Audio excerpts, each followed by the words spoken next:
Good morning, LavaCon. Hello to the keepers of the content, to the masters of the multi-channel multiverse, these most literate of the corporate warriors. Good morning. We are going to talk about hacking the enterprise. The current state of our content in the enterprise, which is a mess. And the hope for the future, which all of us are influencing and working on every day. The good news is we can rest easy. It's a mess everywhere. Everyone seems to think that someone somewhere has it figured out. Wendy has made a lot of progress, and that's a really good, hopeful sign in this industry. But for the most part, there is suffering among our people. The biggest organizations in the world are facing huge problems with content. Friction is everywhere. No one can find any content, even if they're trying to just use content within their department in a new place. Discovering content is almost impossible. We're finding that the friction between all of the manufacturing processes was reduced many years ago by lean thinking. But within content, lean thinking has not yet been applied almost at all. Enterprise publishing uses outdated processes that rely entirely on manual content transformations for the most part. Those capabilities are essentially all depending on a human being. Any customer experience is depending on a human being taking some content from one place and putting it into many other places. This is a problem because there is an omnichannel content explosion happening, where each one of our products suddenly has multiple content assets with multiple variants that are being distributed in multiple languages out to multiple different segments of personalization. And we're being asked to do more and more of this to more channels and more devices. I'm Cruce Saunders. I'm a content engineer, and I love content intelligence.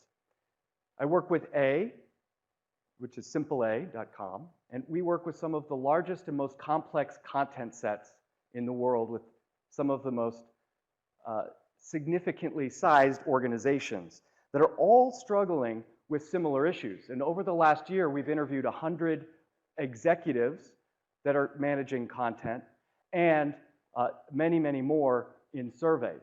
And what we find is that everybody knows that content growth is absolutely overwhelming. This is a real scenario. We have a product offer type. The offer type is being applied to bundles. This used to be no more than 25 content items in the past, and not just not the far past. This was just a few years ago. All of a sudden, this client is dealing with, for a single content type, 18,000 variants across verticals and channels and countries, and they live in multiple systems of record. Because in most places, one CMS does not contain all of the content. Many sources, many destinations. But the number one way that content moves around the enterprise is Microsoft Word via email. We are writing our content not into a CMS. It is time to get honest. Nobody writes content into a CMS. When we're creative and we have an idea and we're running out of the shower, we don't log into the VPN and open up the CMS and figure it out, right? We open up Word, right? So content is being created, and this is happening in every part of the organization, in Word and transiting via email and shared drives and sometimes GitHub. Publishing the old way is turning us into copy-paste robots. Everybody's worried about the robots taking over. I am not worried about the robots taking over, right? I'm worried about the computers turning us into robots because we're copying and pasting over and over. Every single event interacts with the customer requires a new transformation of the content. Sadly, this means that writers are spending 50% or more of their time on the mechanics of content rather than the content itself. One of our clients, we benchmarked it at 90%. 90%. So our subject matter experts, our highly paid, really smart technical writers are all, and some would argue it's highly paid, but are all experiencing some level of massive friction in content portability, the basics of publishing. All content right now is tied to people or process or a silo or a platform. Content is not decoupled, it's not moving, it's not independent, it's not the knowledge brain out of which our organization creates experiences, it's stuck.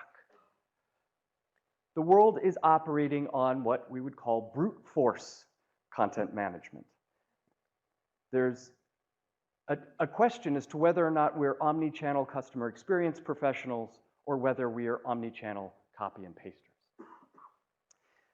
We're also building the same content topic in multiple ways and different times. And when you add variation, it starts to become a big mess. No single team is responsible for omni-channel content. Every team is responsible for creating customer experiences in their own silos. This is creating the need to have copy-paste farms. And they never are called that. There's always a fancy name. Digital enablement, content administration, the publishing capabilities team. One of our clients has upwards of 200 plus people in India. Another one has almost 400, which is our max. And so there are literally people whose sole job is to move content from one format into another, into multiple AEM instances, into multiple channels and variations. So there is also no shared semantics. We don't have a single layer or resource to understand taxonomy in our organizations or to personalize content by. So there's lots of ad hoc taxonomies being developed. All things are ending up in spreadsheets, and there might be, as Sarah was pointing out, 13 plus spreadsheets running around in one even publishing group. One with the product taxonomy, one with the customer segment. Everybody's got a taxonomy. So, and content teams just can't scale fast enough to keep up with what needs to be done. We don't have time, they say, to do basic QA, let alone tagging. So now you want me to get multi-channel on this content set? I can't, right? So everybody's feeling that pain. But the reality is products are all now information products. When we experience any product, we're experiencing the information of that product. We're generating information, it's generating information back to us. No product is by itself a monolithic thing anymore. But organizations still treat content like it's a second-class citizen, third, fourth, fifth sometimes, where it's the last thing people think about. But content really is at the epicenter. It is the center of the experience. In some cases, it's really what differentiates our companies from one company to the next, is the content experience. Tools misuse is creating another set of silos. We have a lot of people using communication tools, even things like Slack or Jira, as content repositories, ad hoc content repositories. So we have the formal content repositories, and then we have the accidental content repositories. And all of those have versions in them, and all of those versions are subject to being part of the customer experience, but they're probably buried and nobody can find them. Everybody needs and wants, everybody wants governance, but that word is filled with mystery and fear, and it's mostly ignored. We need to really change what governance means. We really need to use new words to describe it, because what we're talking about is basically standards and orchestration. We're facing massive technical debt inside of our organizations, massive. Our content systems are out of date, and our content sets are out of date. So we've got content debt and system technical debt all over. So we need to radically update all of this stuff and move towards a new supply chain, a new way of working with content. The nature of content is moving from static to dynamic, from 2D to 3D, from being a static block of cement to being electricity that moves and powers our customer experiences. But our environments today often look something like this. Products all have different segment owners, and each of those segment owners are producing content. Agencies of record are all producing content. In-countries are all producing content. And there's a review life cycle for legal and governance, and all of that is manual. There is no actual supply chain connecting any of the parts besides email, sometimes Jira, sometimes a CMS workflow for a portion of it. So parts of it move quickly, and then it gets stuck, right? And lots of points of getting stuck. So to enable the delivery, we need personalized experiences, which, and all of us, by the way, are moving towards personalized experiences. If you're not explicitly already, we are going to be moving there because the nature of commerce is becoming conversational. Everything is a conversation. Every part of the support lifecycle, every part of the sales lifecycle, it's a conversation with the customer. We no longer publish and throw stuff over the wall. We're in a conversation with our customer. So all of us are moving towards personalized content. We need to enrich it faster, manage it better, transform it. We need to move from a high-end bistro restaurant to something more like a P.F. Chang's. Can you imagine if somebody like a P.F. Chang's were to try to scale their operation but handle everything like this high-end restaurant we went to in Silicon Valley, Adega? They knew the pedigree of every chicken that went through there. They can tell you all about every ingredient, which was hand-grown in their own farm, and the chef makes all of the decisions. This is how we're doing our content. But we really need a common set of ingredients. We need common content elements. We need to be able to scale our operations so we can operate more like a P.F. Chang's at scale. This is the same thing with mass food production. In 1911, something came along called the combine harvester, and the combine harvester allowed basically something to happen in 6 minutes that used to take 25 people a full day. We need this kind of thing in content. We can't assume we're going to feed the masses and do food production at scale if we're all running small single-family farms in a lot of separate silos and trying to create a common customer experience out of it, right? It just doesn't, it's a disconnect. We're still operating an old model way of thinking while all of the rest of the world is moving and applying lean manufacturing principles to every other part of supply chains. And we're willing to invest millions of dollars in product supply chains. But how much is being invested in content supply chains, really? And if we want personalization at scale, we can't just assume it's going to come out of one technology purchase or one change to our process or one anything. It's a combination of people, process, and technology to move from this one-off page design to this world of fluid experiences that are assembled using modular content.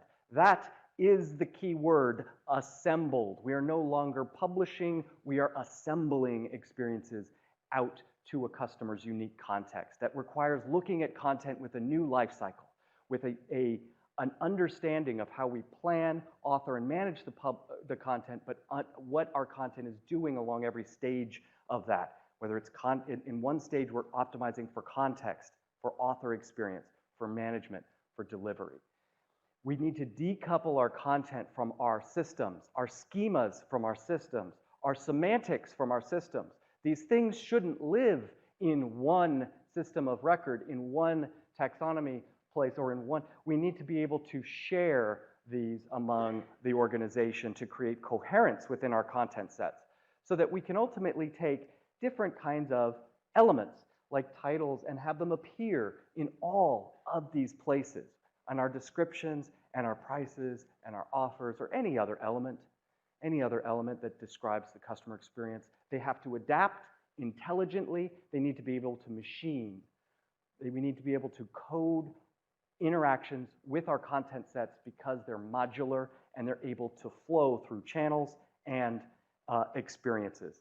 I'd like to introduce the temple of content intelligence. It starts with the customer. The customer is the objective. None of us are in the business to do anything other than serve that customer. And the customer has a context, a set of information they're telling us through their behavior. That context is very rich in data. We have that data. All of us have a database. Almost everybody calls it Customer 360. I don't know why. But there is a database of the customer data, our CDP. That CDP, or Customer Data Platform, interacts with our content and creates customer experiences. But how do we do that? We base it on a platform of strategy informed by standards, delivered into systems, that is entirely held up by the two pillars of structure and semantics. The entire edifice of our temple depends upon structure and semantics. The whole thing falls down without commonality with structure and semantics. We need to be able to align those into our systems of record, into our software, our CMS, our DAM, all of the places we keep content. They all need to be informed by a common understanding of systems and of structure and semantics, and then delivered via a services layer. That services layer is a content API. It connects us out to each of the different renditions of our content, that it connects out to various parts of our experience ecosystem. That is how we get to the customer with this trinity of customer, context, and content. The content intelligence framework that A has developed with our master architect, Joe Gollner, who is a longtime LavaCon speaker and whose spirit lives here. We have a connection between the people, process, and technology. So strategy, structure, semantic system, standards, software, and services align to changes in people, process, and technology. It doesn't happen in a single effort, in a single place. It happens by being able to invest in layers of change, a transformation truly, over time. It's time for us to look at how that happens. It happens bottom up, it happens top down. It is the two that create change. The ability for there to be a groundswell of effort and understanding of what needs to change from everybody doing the work, and we need to be able to get the CEO, CMO, CFO involved. So let's hack the enterprise.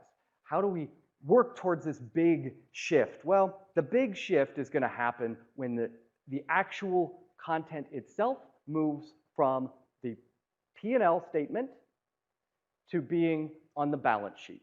That will happen because it is valuable intellectual property, intangible intellectual property, like a movie right or something else that is already on the balance sheet in some corporations. But our content, which is the wrapper around all of our products, which is the customer experience, which is our competitive advantage, will be on the balance sheet eventually. And the CEO and the CFO will capitalize their businesses and their market value on the basis of content. So guess what? The people in this room are going to start to become some of the most important people in the enterprise. Enterprises just don't know it yet, okay? Because there's a lot of skills here that don't exist anywhere else. But that's not going to happen soon. So what can we do now? What can we do right now? Start a content club, okay?